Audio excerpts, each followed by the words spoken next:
সম্পর্ক রাখেন। কোরআনের সাথে সম্পর্ক রাখা মানে আমার আল্লাহর সাথে আপনি কথা বলছেন।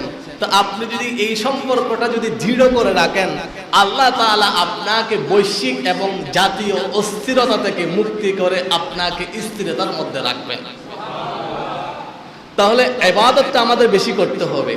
ফজর, জোহর, আসর, মাগরিব, এশার নামাজের পরে আরো নফল নামাজ রয়েছে। মাগরিবের পরে আওয়াবিরের নামাজ রয়েছে 6 রাকাত। এই আওয়াবিরের নামাজ যদি পড়ে 50 বছর নফল নামাজ পড়লে যতগুলো সওয়াব হবে, মাগরিবের পরে 6 রাকাত আওয়াবির পড়লে আমার আল্লাহ তত সওয়াব দেবেন।